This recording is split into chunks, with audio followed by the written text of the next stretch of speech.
If you could spend a moment with some remarkable people and discover what their life sounds like, what would you ask? Welcome to Are We On Air? An audio encounter. I'm Arman, and each episode will feature one conversation with an inspiring friend of mine who will share with us the soundtrack to their life.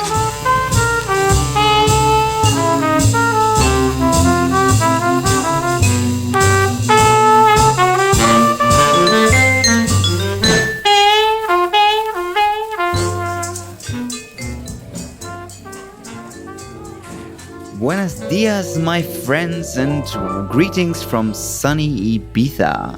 And welcome back to another episode of Are We On Air? Back in December, when it was grey and cold, I was watching Daniel Barenboim's incredible Christmas concert for Beethoven's 250th anniversary on YouTube. And then suddenly I see in my recommendations list Rimsky-Korsakov's Scheherazade with a young Asian woman conductor, and thank God for YouTube's algorithm. What a treat discovering and listening to this young, wonderful conductor, who is also, no big deal, the head of the Antwerp Symphony Orchestra, and her name is ELIM CHAN. I love discovering new talent, and I'm super excited to share with you, my wonderful audience, these discoveries. ELIM and I talked about her life's soundtrack, of course, but also about her upbringing in Hong Kong and the influence that the current political climate has on its culture. But we also talked about the influence of Disney and its incredible compositions, and how both Mickey Mouse and Billie Eilish trigger something in ELIM. What a lovely young lady and incredible talent. You are in for a treat. And as always, you can find us on Instagram, YouTube, Spotify, Apple, and on areweonair.com. And I do hope you'll enjoy this episode. I'll speak to you soon. So first of all, welcome to Are We On Air? ELIM CHAN. Did I pronounce it right? Yes, very good. ELIM, yes. ELIM CHAN. Well, it's a pleasure to have you on the show. I only recently discovered you, and a big thanks to YouTube and their algorithm. Oh. I was watching Daniel Barenboim's Christmas Beethoven concert, and then you came in my recommendations, and I was immediately intrigued. Who is this young woman that looks like my age conducting it in Antwerp for the Antwerp Orchestra? So then I started looking into you, and I was positively surprised. So I'm glad we get to meet, unfortunately only via Zoom right now, but it's a pleasure to have you on the show. And welcome. I'm very happy. And so to begin with, what's your earliest significant musical memory that shaped you as an artist? It has to go back to, I think, the moment I was around 6 or 7 years old. And, the moment that I saw the Disney Fantasia. I think that is the sort of defining a bit of this light bulb moment of my life as a child, but also as a sort of human being. That was the sort of the opening of everything that for me.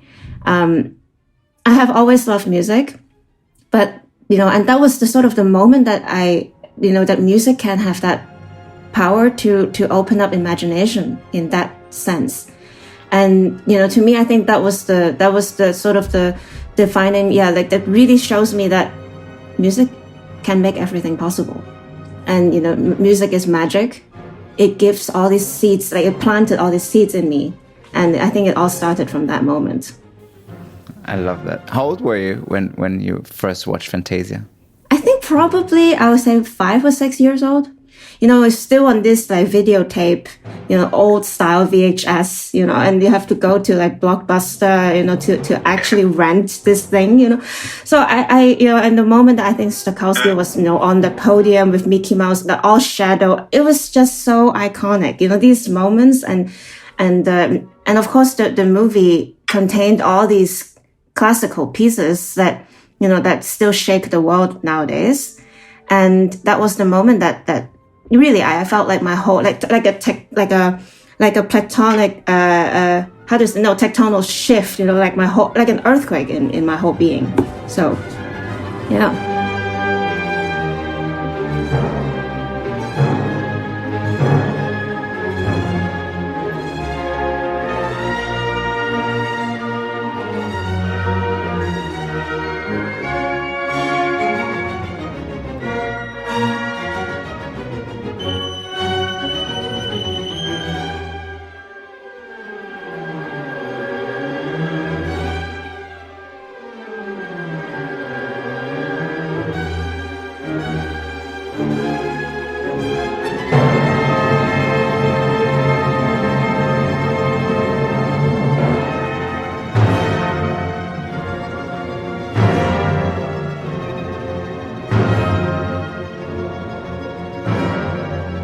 It's funny when it comes to classical music how Hollywood, or in this case Disney, doesn't get the credit sometimes of introducing the general public to classical music. I had this conversation with, I'm sure, a hero of yours, Zubin Mehta, in an earlier show, earlier season, and we had this conversation what role Los Angeles plays in classical music, because there's a lot of great talent moved to the West Coast, early 20th century, but also until this day, a lot of musicians, classical trained musicians move there because there's a lot of work and the influence it has. Here we go. And that's what influenced you. Yeah. And I think the whole, idea of, a girl living in Hong Kong and, all the way across the world. But, but Disney has this, it's such a powerful company that really channels this idea, a dream does come true. And then if you and this really can, I think it really changed a lot of lives, opening a lot of possibilities for people to dream and then you work hard to achieve that dream. So. Well, we'll get back to that later. Hold that thought. We'll continue. How would you describe yourself with 3 songs? That's a tough question because, of course, how to find 3 songs or 3 pieces to really like sort of capture everything in my life. But I think the 3 things that came up immediately, the first piece, well, I would definitely say Beethoven's Egmont Overture. That is a piece that I think I first heard it on this sort of tape when I was a student in the States at Smith College. And that was the moment I was in undergrad. But I was really already, wanting to be a conductor and was thinking how to do it.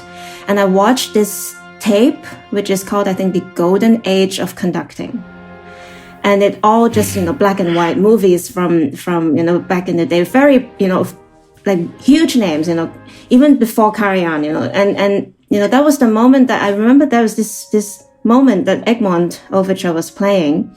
And of course, the whole piece, long story short, is really about a hero, start and then going through struggles, oppression, but then love comes in as a beautiful theme that gives him hope. And then you just fight again, go back to to the struggle, to the war.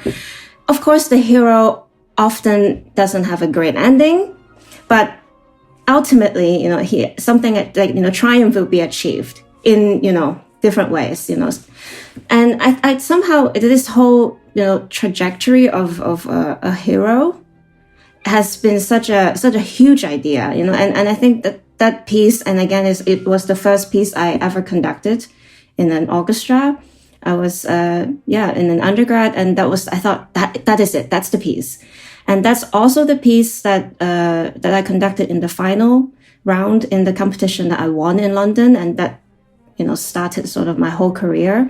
So this piece, I would say, it is, a big part of my life. When I really think about, of course, I would hope that I'm the hero in this sense, that you will still, like, that you go through the struggles in your life and then you find ways to overcome things, So that's the first piece.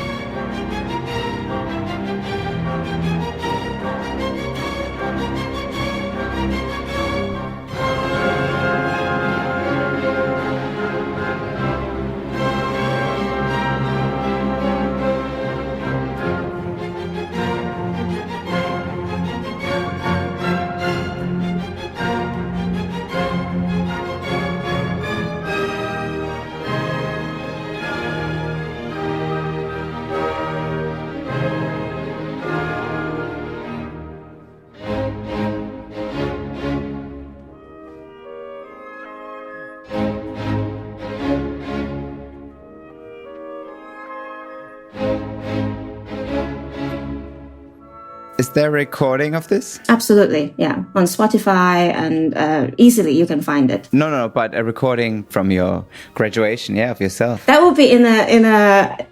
I probably have it. It's like, in this like VCD or, CD that we used to record it. Yes, I think there's still a copy of it. I mean, I was still proud of it, but I'm not sure if I'm proud of it to put it out there. But it was a moment, definitely, like, for myself. Second song, it's Rimsky-Korsakov's Scheherazade. And that's the piece that's been in my repertoire a lot. And also it's a piece that sort of defined sort of the moment I started this whole conducting journey. But again, it's a piece that I identify with a lot because it's about a woman, being the partner to a very oppressive king, you can put it that way. And then, in order to survive, you have to tell a story, an attractive story in order to survive the evening, before, or else you will be murdered.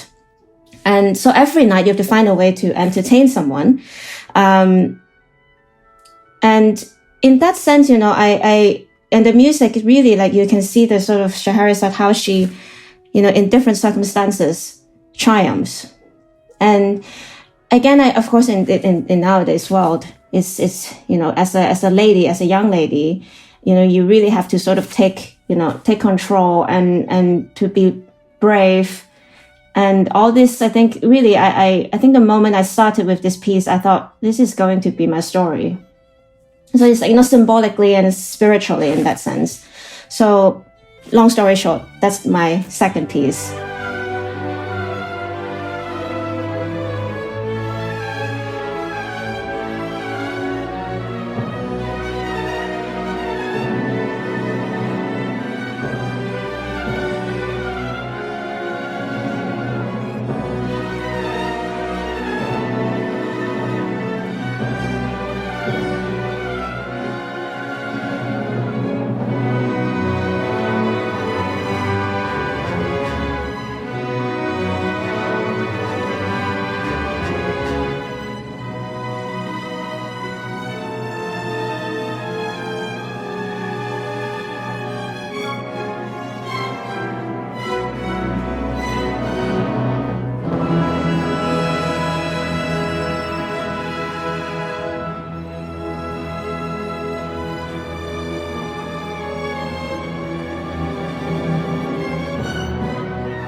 Yeah, that was the first piece I discovered of you, and I immediately fell in love. I mean, it's a beautiful piece, but I felt it. And we're talking about a YouTube clip, not even seeing your live. I felt it, like how much you were in the piece, and now you're telling me that's your story. That makes absolutely sense, and we're definitely going to play a version of that. Thank you.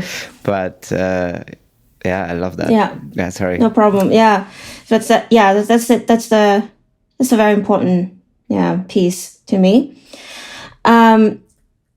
Third one, which is quite, then we go away from the classical music, I mean, I'm also a young person still, to describe myself. Actually, to sort of put all what I believe in everything, everything in life in a song, it will be, I will say, well, it's from a band that I don't think they exist anymore. It's Savage Garden, which is an Australian pop duo that, back in the 90s when I was in high school. Mm-hmm. So there's a song from them, Affirmation. That's just sort of, I thought that was it. And it's, when it first came out, I thought it really blew me away. And it's, to look back, that's a band that still is like, I do miss them. I believe the sun should never set upon an argument. I believe we place our happiness in other people's hands.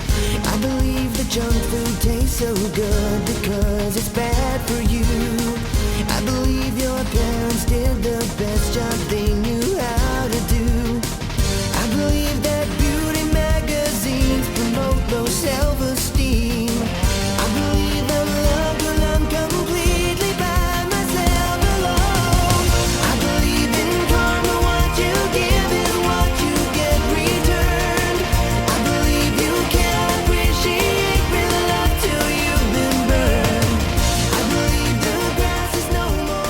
that's the song that with everything sort of screamed out, sang out loud, So that's it. The three songs, of me. It gives you a nice broad idea. I like that. No, I remember Savage Garden. I actually came up on the radio the other day, and it immediately takes you back. It immediately takes you back to that period. Yeah. It's the power of music. Through this interview series, it's like going to university. I learned so much from my guests, and because it's also, that's why I like choosing a very broad variety to learn a lot as well, myself and I guess our listeners. But one thing that Mr. Maestro Mehta was keep referencing and keep coming back to is what sound he was after, and how entwined it was with his story, like, pretty much as an Indian boy growing up in Vienna and being surrounded by people like Karajan as a young boy, and how he was, until this day, is searching for that Viennese sound. And I was wondering, what sound are you searching and with your biography, and are you trying to achieve? Well, of course, I definitely listened to Maestro Mehta's episode with you, and I thought, of course, it totally makes sense. And I think with, look at myself, I think it really links to this whole magical idea that I experienced when I was young. And to put it all together, because my father is an artist. So he's a painter and a graphic designer, and he was a teacher. And back when I was a little girl, whenever he paints in the studio, he will always play classical music or some sort of music. And of course, then me, of course, when he worked, I can't really be there. But then, after he works, I would go into his room and then just I would remember the music that he was playing. And, sometimes, what is that? It can be a Viennese polka from Strauss, or it can be Rite of Spring. It can be Anya, New Age. So literally, I felt like that closet was like a universe of, I don't know, everything that is possible out there. So, I would just go and, pull out, the wardrobe and just, pull out CDs of different things and just put it back in the stereo and start playing. And I think with all this, I really thought that that music opens up a world, the globe, but also just, it can be beyond the globe, to something that is totally, magical, or, with fairies, with, whatever that you can think about. And I think coming to pull this all together with, and of course how Fantasia really, then glued this, image and feeling, emotions with music, this idea to really put this in me. I think the sound that I'm always trying to build, or when I work with orchestras, that sound, I want it to be 3D. I don't want it to be just sound. I want it to touch you. I want it to be able to push you. I want people to be able to feel it around their arms, you have goosebumps. And of course, it depends on, it applies to all repertoire. I want to build something, that's why I think the way I would describe it is a 3D sound. If the music is something very tragic, I want you to not just hear it. I want the sound to actually sort of engulfs you with this feeling. And if the music is dancing, I want you to immediately transport you to actually be to a Viennese ball, that you can feel that you're swinging the dress. So it's in that sense, I'm not sure if I'm answering your question, but in that sense, I can only tell you this is what I'm looking for every time.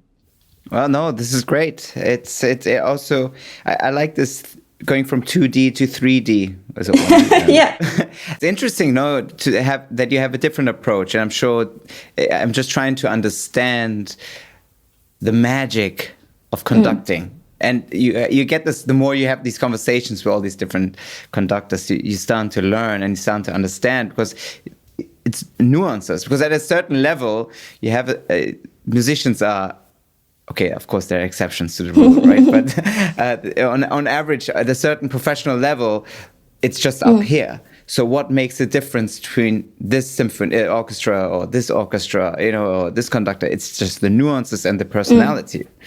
That's what I gathered so far. Yeah.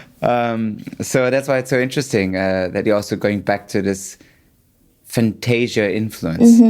It's very interesting. And I think that was the so, because it was so powerful to me, I think this experience was sort of always the primal drive of why I'm doing what I'm doing, is that I want that same experience, to be felt, by people. So. Because the Disney sound is obviously, it's a movie sound, and even classical music today in movies is very storytelling, very emotionally driven, right? From Paris to Caribbean, or Hans Zimmer works, So yeah, I like how you're trying to. I mean, that's the way to modernize it, I think, and make it more approachable also for a younger audience to listen to classical music when it feels familiar to their ear. Like, oh, I've heard this feeling before, right, through the cinema. I think that's an interesting approach. No, definitely. I like it. When you performed in, obviously, pre-corona, what was the most emotional moment for you personally? Actually, this question, I would say I have a moment during the corona time. Oh, interesting. Okay. Yeah, because I'm actually very grateful that, of course, many places struggle to continue arts. But then in Belgium, I actually could do something, and now we're still working. But that this moment came, it was last year around June. So that was the time when I think the culture scene started to come back a bit, of course, with restrictions, with everything.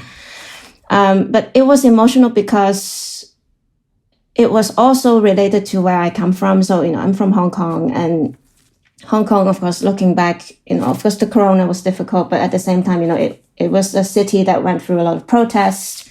And, so that was also what shook the whole world, that, what happened in my home city.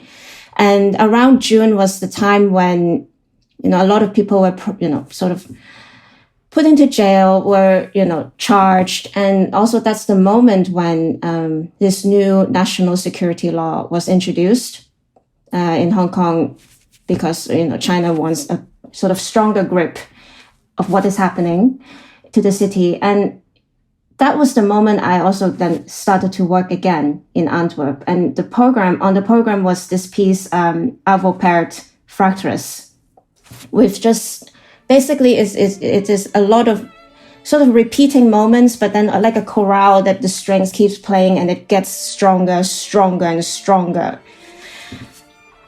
And I think the whole combination of what is happening, it was the day that I knew the law started in my home.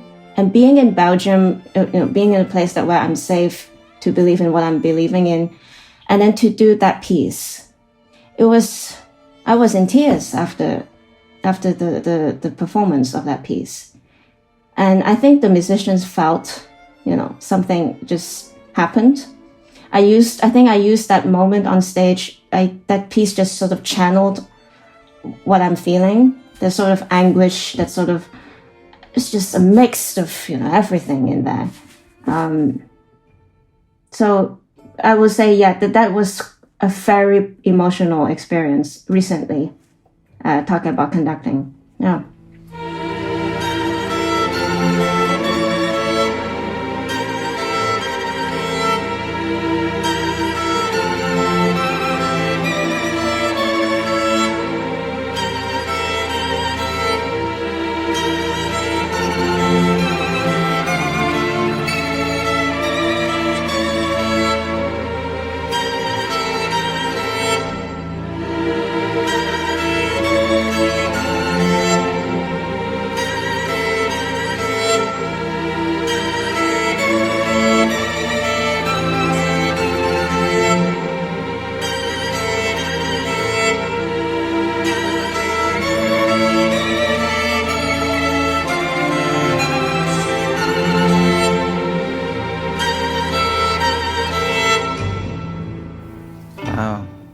Was there a recording of this performance?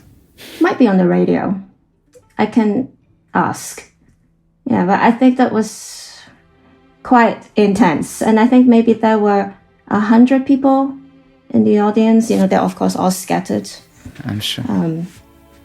Yeah, that was quite. Even talking about it now, I felt it again. Yeah. You know? I'm sure you had a lot of friends and family in Hong Kong who were directly influenced or were made part of the protest. What was their take on all of this? What was the direct feedback? It is very difficult.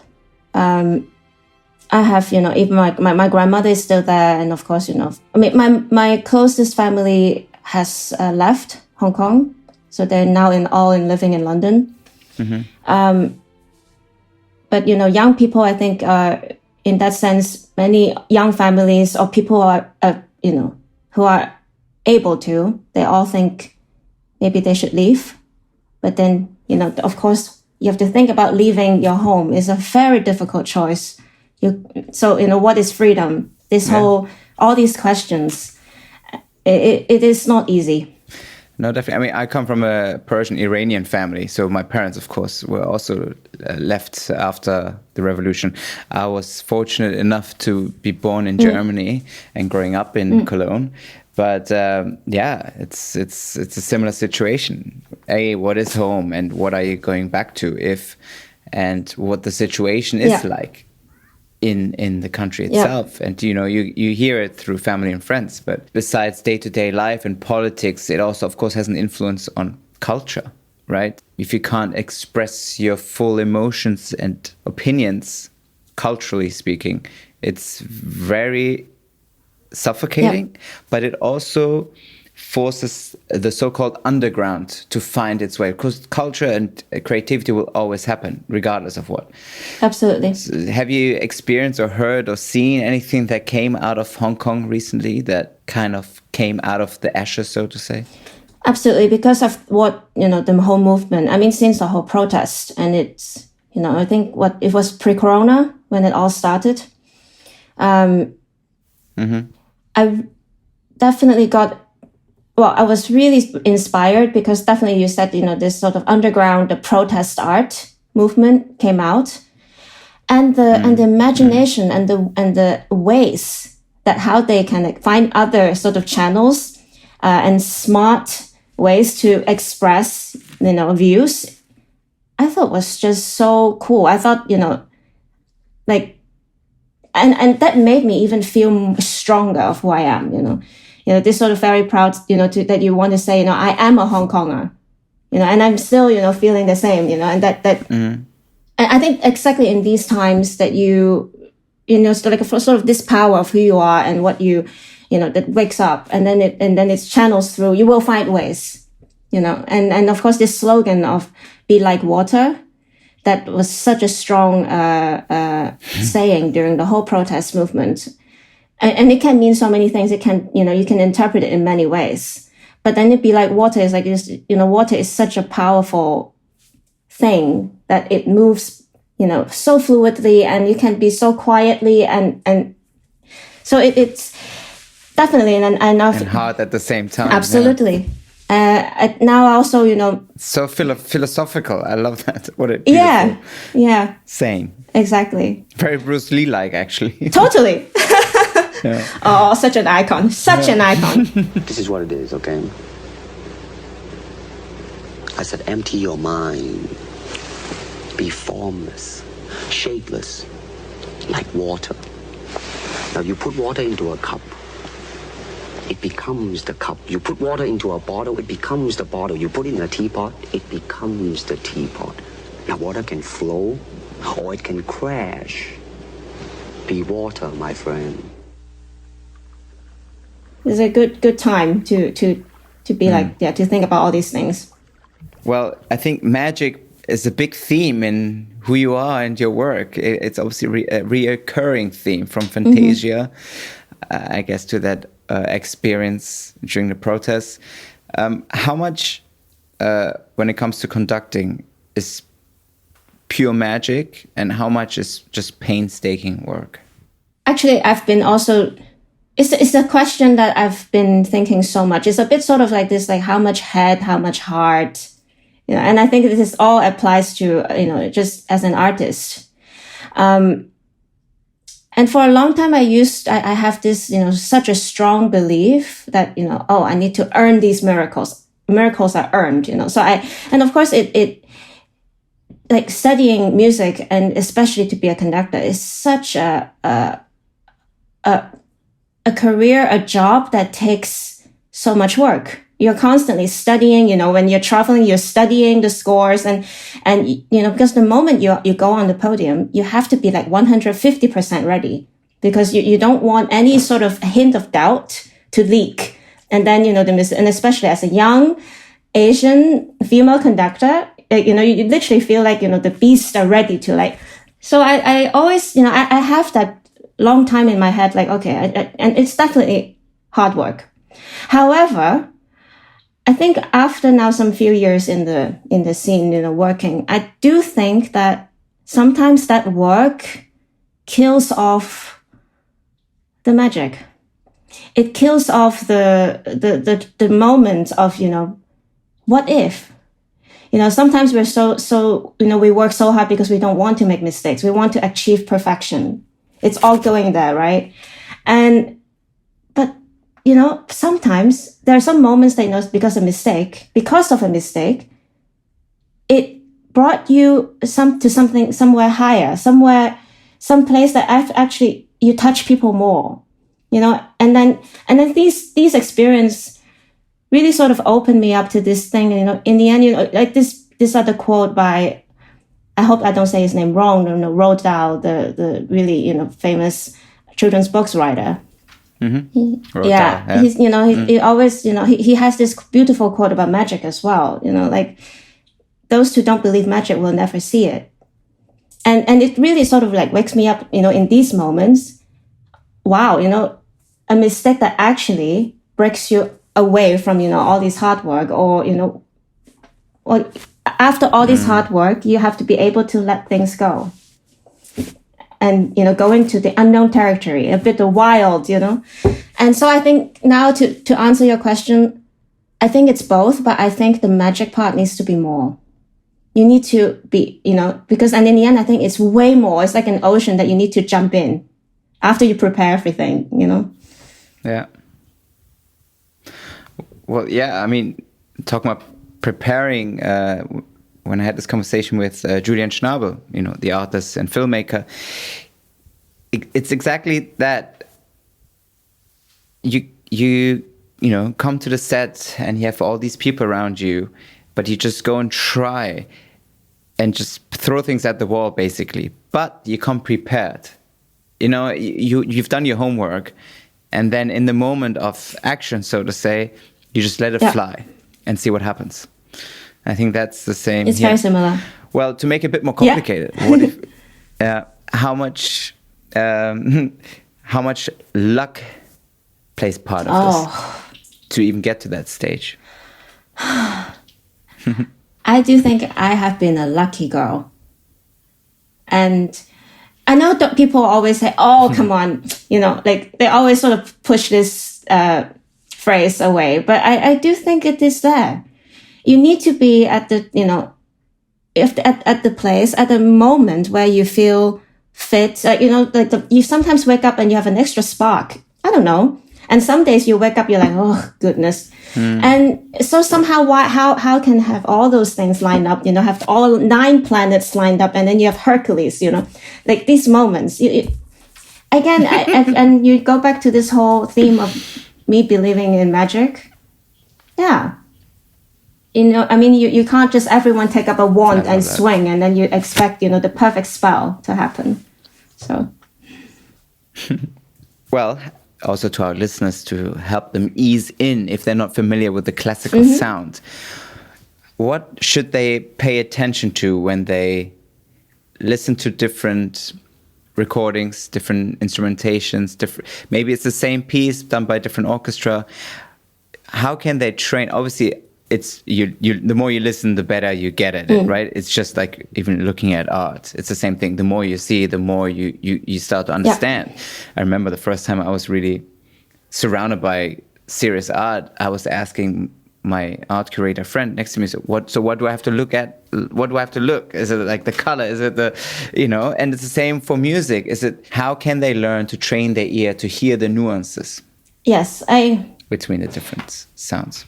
Yes, definitely. The more you do it, then the more you will discover.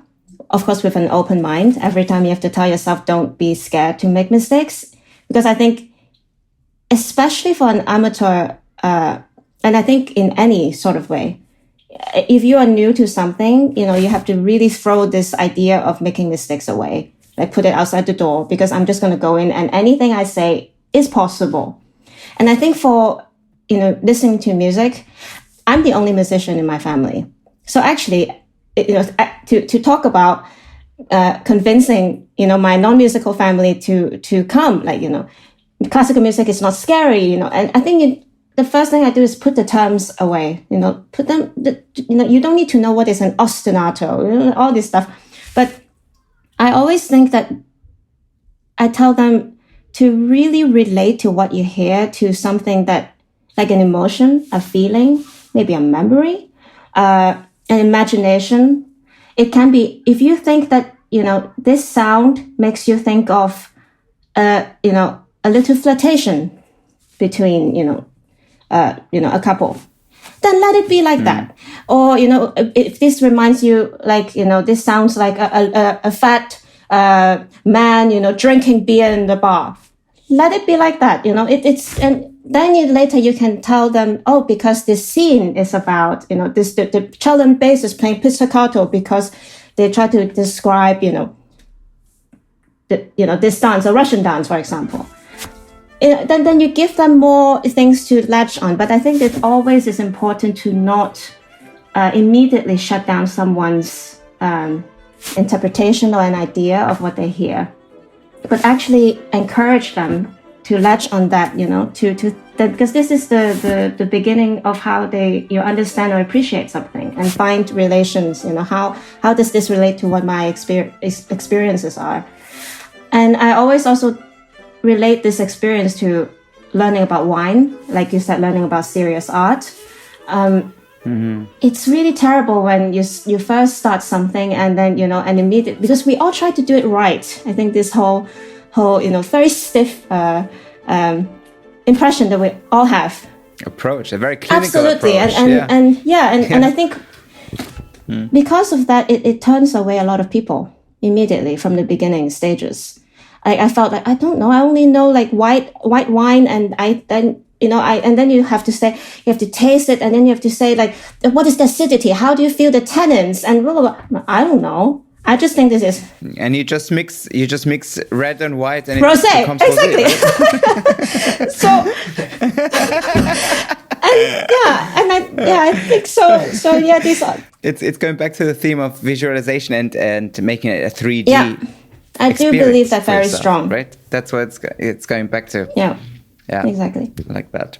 Well, obviously, right now musicians are not traveling as much or at all as before. But one interesting point is, from all the travel, and classical musicians travel a lot in a regular season, does the traveling affect their sound? I think this question, it will get different answers from different people, because I do think that it brings you good things, but it really depends on your personality, like as the musician, as the artist. I can talk for myself. I love traveling, and I'm from Hong Kong, an international city. From a young age, I always look out. I want to like get on the plane and leave, because I want to, and seeing all these cultures melting into each other. I just know that the world is an exciting place, and so but having done this for also a little while now, I know for myself maximum 3 weeks. And in this 3 weeks of traveling, it's great. Like, because I'm riding on my vibe, and I think, traveling, it also, people, I don't know, I draw energy from this whole traveling experience. And then you get very excited, you get to a new place, you get new hotel, new food, new people. And for me, it works. But then I know there's an expiry date. And by the 3rd week or so, I know that my energy goes down. I don't care what hotel, how many stars of hotel or Michelin star, whatever, blah, blah. I just want to go home. And, so that's my sort of lifespan, travel. energy wise, talking about this. And I know different, I've being on the absolutely. road. And I know some people don't like it at all. So they make a choice to only perform, in places where you maybe only travel by train, or, they don't like to fly. I mean, but it really depends. And I think you need to figure out the way of what works for your artistry. Yeah, you also have this like community or family basically that you're traveling with, I presume, right? You as a head conductor of the Antwerp Orchestra, I think you become a tight-knit group. But what was it like, for instance, being as a guest conductor, like for the Royal Scottish, when you are probably not as tightly knit on a maybe emotional, maybe you just come in and out. Do sometimes... this sometimes, or even if you're just a general guest conductor at a orchestra that you're not that familiar with, do you sometimes have a little, not battle, but some confrontations with some of the musicians, or like disagreements? Like, for instance, I saw again the kudos to and shout out to YouTube. Leonard Bernstein, Leonard Bernstein having these like arguments with musicians and Jose Carreras, and musicians saying, no, this is the way, and you're flabbergasted because you would never expect that, right? Because usually you see them only in the moment of performance and maestro up there, but in real it's like, hey, you know? No. Leonard Bernstein rehearses the Israel Philharmonic in Mahler's Das Lied von der Erde. The tenor soloist is René Collo, and the alto, seen now at their first rehearsal, is Christa Ludwig.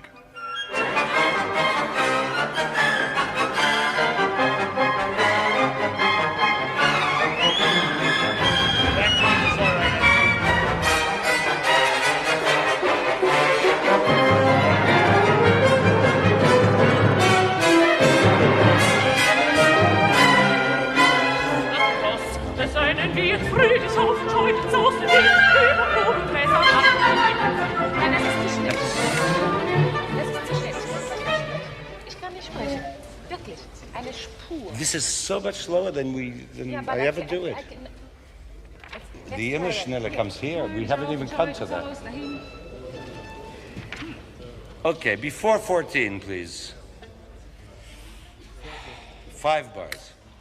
Did you have these experiences before? Of course. And I have to say, sometimes being a guest is easier than, being with your sort of the orchestra that, that is home. Because, of course, it's a bit like, it's basically like a relationship. When you always see each other, you get to know each other very well, and then your true self sort of just comes out. And of course, I'm, in this sense, I work a lot with my, orchestra in Antwerp, and I'm also the one has to actually confront the things that we have to work on. As a guest, you come in and have a fun ride. You only are there 3-4 days. Any arguments, usually, and everyone wants to behave on their best side, right? Like a relationship again, you go on a date, it's, just have fun. And you allow only so much to be seen. But then I think, especially in, arguments, or I think actually it's good that you actually get to a point where you want to express, like, I'm not happy with this. I don't like this. Can we talk about this? I think that's actually, I take it as an opportunity, because then you actually can have friction, and that's when the relationship can grow. And sometimes actually, even let's say in a guest setting, when these things happen, and they don't usually happen to me so much, which I'm happy. But when it happens, I always take it as an opportunity to get to know the person better, because then actually the person cares, or else why the person actually wants to be like that with you, right? And again, it depends on how you deal with it. Sometimes a joke can just, make it all light again. Or sometimes you just need a talk, like, actually, what happened to you? And sometimes the person is like, because having a bad day. Somehow it all lined up that the person needs to explode, So, but I always take it as a moment to build. Yeah. It's just like any normal group relationship, basically. Exactly. And I always have to remind myself we're working with human beings. We're all emotional beings. And sometimes the music, actually we all care so much. That's why we have these moments. So. Nicely said. Well, some of the things that we like and care about are, of course, film and music and books and art. And I'm curious what you've recently discovered that caught your attention. Oh, of course, and now we have a lot of time to look at new things. Yeah. Funny enough, I'll start with music. Interestingly, I have to say I'm quite a fan of Billie Eilish. I think in she sort of really just finds a way to really capture the sort of the nowadays, her generation, like how they think. And I thought it's actually, she does it in such a unique and strong way. And at the same time, she's actually really, she cares about a lot about what is happening to the world. So I thought, this is not just the music, but then it's, I think, the whole sort of who she is. It really caught my attention because she's quite, in that sense, very unique. Try not to abuse your power. I know we didn't choose to change. You might not want to lose your power, but having it so strange. She said you were a hero, you played the part, but you ruined her in a year. Don't act like it was hard, and you swear you didn't know. No wonder why you didn't ask. She was sleeping in your clothes, but now she's got to get to class. How dare you? And how could you? Will you only feel bad when they find out if you could take it all back? Definitely. I think she's an interesting representation, yes, of that generation. Absolutely. But it's also blurring the lines between genres, so everything is mixed. Elements of punk, element of rock, element of hip hop, pop, everything all in one. It doesn't define you anymore. Like you're my generation, like early 2000s. You're into rock and roll, are you indie rock, or are you hip hop? It's very definite. Whereas this generation is more fluid, so to say. In the feuilleton this weekend, there was an interesting article how Muslim fashion, which is slightly baggy and it doesn't show your body shape, is huge. Like even luxury, like Gucci and everybody's starting to do, targeting that market. It's $1 billion market. Yeah. And how Billie Eilish became such a idol representation. Yeah. And she has a huge Muslim fan base because she wears clothes baggy, so she doesn't get defined by her femininity or get sexualized. It's such an interesting way as a young woman to to hear and not more, it's about my art. I think for such a young girl, it's interesting. Yeah. Yes, exactly. I guess that applies to you as well, in a way. Yeah, I think that's the sort of spirit. I really, in that sense, admire how she's actually can blend everything, but then still be who she is. And then I think often the conversations about, femininity or this empowerment of women these days, you really, as a lady, actually, you don't want to talk about it anymore in a way why, being a woman should be now just part of who you are. But there's so much more, of why you are who you are. And often, this question really, I find it as I don't want my femininity to be a crutch. I want it, I don't want to fly now. Can we have the chance? Can we now go on, So yes, she's been quite a force of power in that sense. I've also been, sort of following a lot now on JR. This French photographer or the street artist.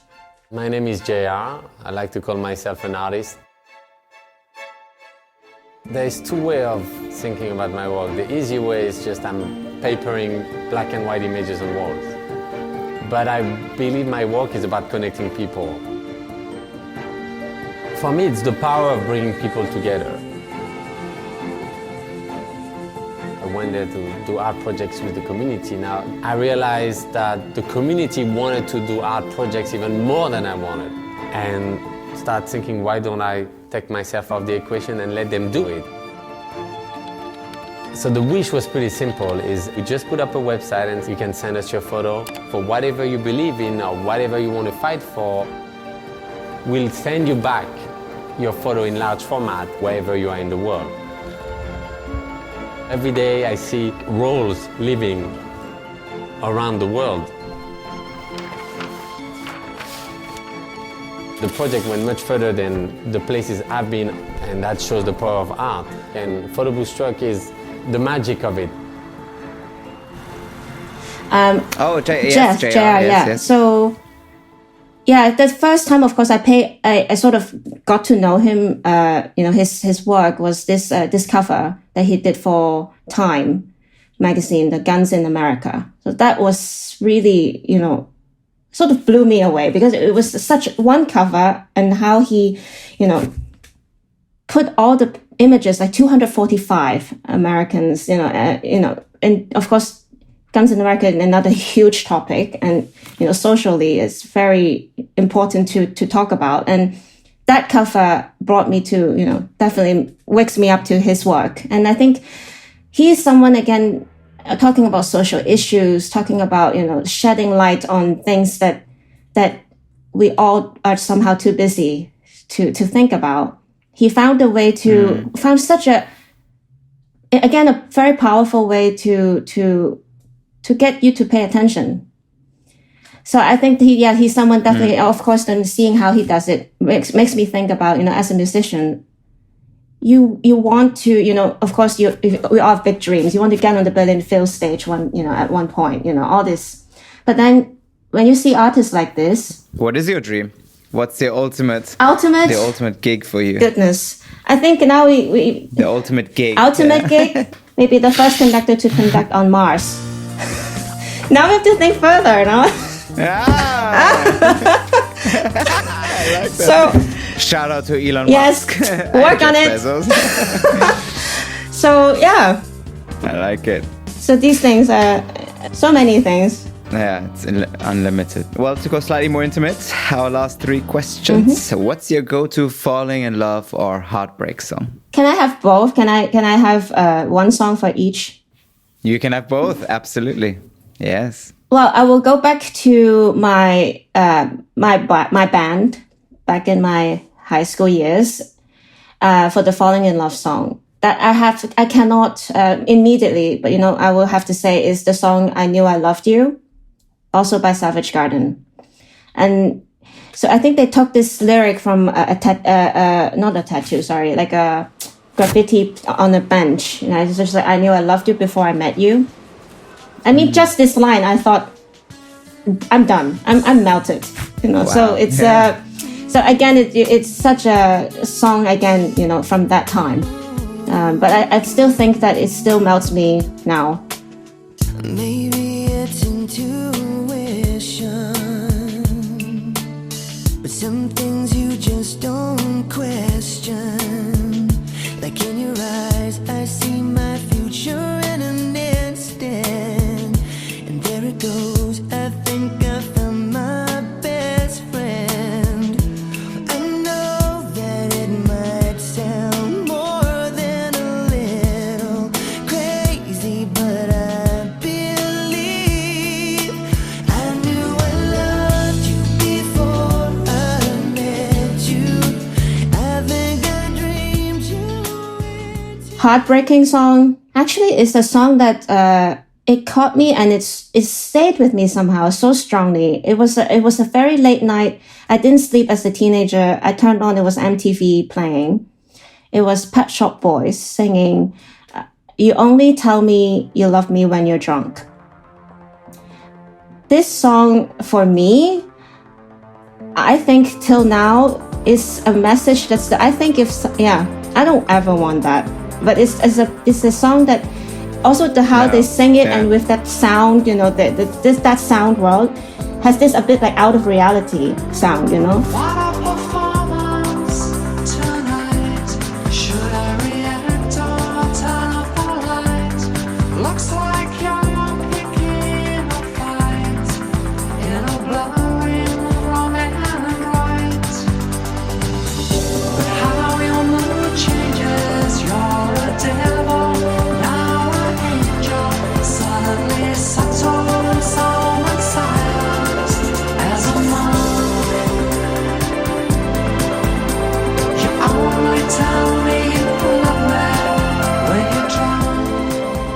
And after the heartbreak, when you're out and about Antwerp again, feeling super sexy, what's the sexiest song? Oh, goodness. Then I will have to go back to classical. Oh, yes, please. The piece that I always find the sexiest, and in that sense, maybe the sexiest, the composer that writes sexiest music for me will be Rachmaninoff. Like his Symphony No. 2. I mean, I love that you know, how he builds and the melodies and the sound. I really feel like they're like hot butter around my arms when I conduct it. And that piece, especially like the third movement, Wow. It's like a hot chocolate, like molten chocolate, just like goes on and on and on. It sometimes push you more, and then sometimes just sort of, you know. So for me, that's it.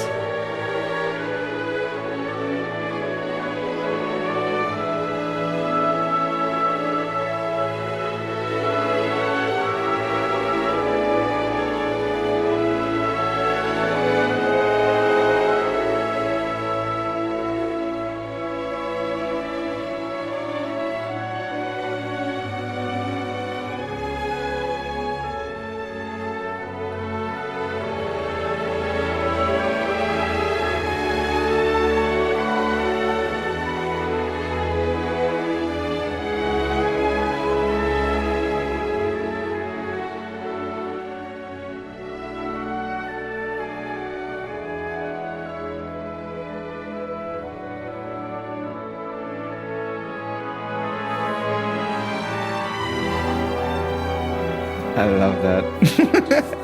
That's it. Done. Done. Well, I love that. Yeah, and no words needed. So Hot molten chocolate, that kind of says it all. exactly. Well, to wrap up our little chat, if your life would be a movie, what song would play in the end credits? What would be on the end credits? Yeah. What song would play in the end Oh, credits? what Yeah. song? Goodness. This is a difficult one because, of course, my life hasn't. I can't just now look back at my life and pick a song. It could be anything. I get the most interesting and random answers, so it could be. It's not definite, so don't worry about it. Well, I think in this case, so strange. I think I was thinking a bit different, but I have to say this. It will be something probably by John Williams. Probably either the music from E.T. or I will pick. No, I will stick with John Williams because of this again. This magical sound that this whole storytelling in his music that really, I think I would you know, in the end, if I would have someone to write the soundtrack to my life, I think I would definitely go for John Williams. I mean, who else better to write a good melody and orchestrate it so wonderfully? You know, even the way he writes the Memoirs of a Geisha, like it was, you could really see the little girl running through all the temple in this. Each time, each film that he writes just works, you know. So I will say, if I can ever have the money to commission him to write me a soundtrack, yeah, that would be him.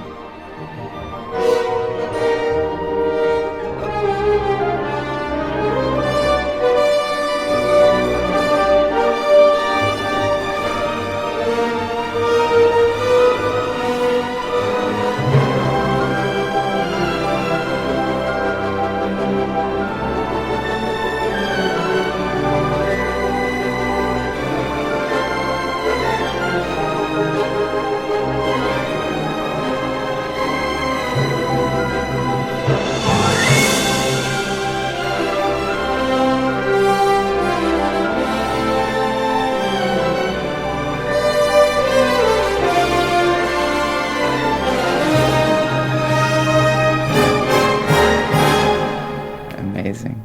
I love that. Have you ever thought about going to Hollywood yourself? Scoring a movie? Would that be of interest? Yes, and actually I was very lucky enough because I was working in LA a few years ago, And a friend of mine actually is a young composer who got to score something, and have the Hollywood Orchestra to play it, just to, for a little clip to the How to Train Your Dragon. So you get an assignment. So he was in academy. And so he invited me to go and hear it.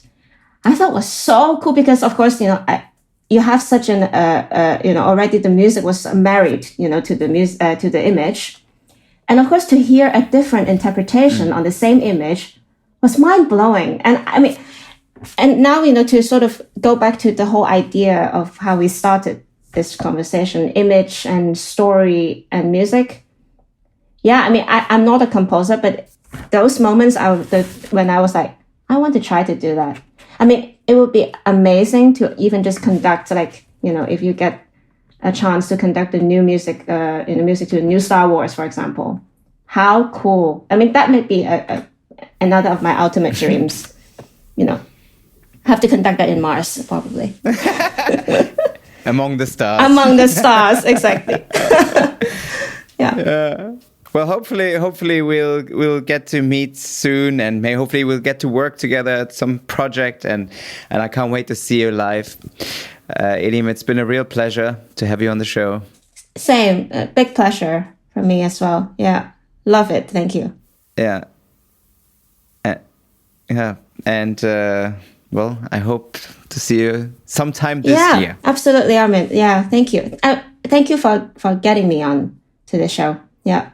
Thank you. The future star of classical world. Oh. It's my pleasure. Oh, thank you, Arman. Yeah. Very cool show you have, though, I have to say. Yeah. Thank you. It's my little universe. Yes, very good. Trying to make it 3D as well for people, but through the ear as well, but through talk and some music. Yes, great. So the art of storytelling. Yeah. I love that. I listened to a few episodes you had. They're all, I thought it was really nice because I got all these requests as well, to do podcasts and stuff. And I was like, I don't want to do anything boring, talk about conducting in a context that doesn't go anywhere. I wanted to, like you said, especially to today's people, audiences, you need to reach out to so many different kind of people. Mm-hmm. And I love that. And I think you have a really cool way. That's what makes it interesting. Exactly. Yeah. Thank you. Yeah. That's the idea. And I love to use my platform, my voice, to also introduce, for instance, DJs to classical music, and vice versa. That's what makes it interesting, and having artists and photographers, and because everybody has a story, everybody has the soundtrack to their life, right? So and sound is such an intimate way an immediate way to understand and feel somebody's story. But who am I to tell you? Well, we all find, yeah. But I love that you really have this idea, and it's great, really. Well, thank you. So where do you base? I heard you're in Berlin, but then you're also in LA. I'm in Berlin right now.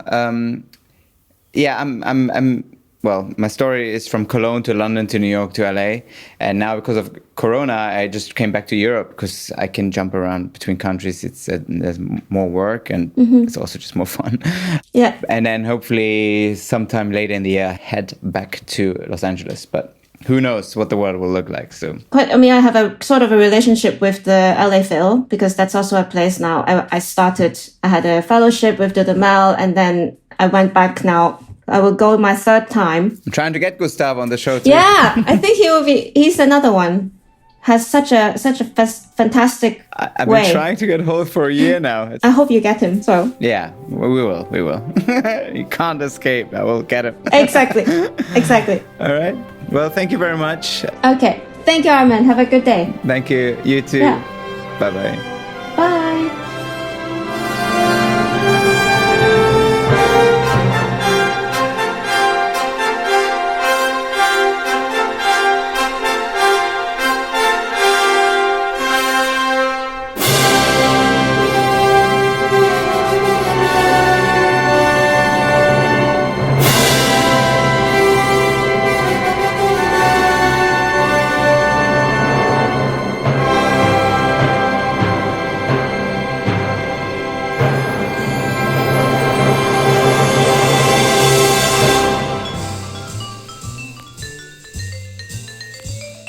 Thank you for tuning in this week.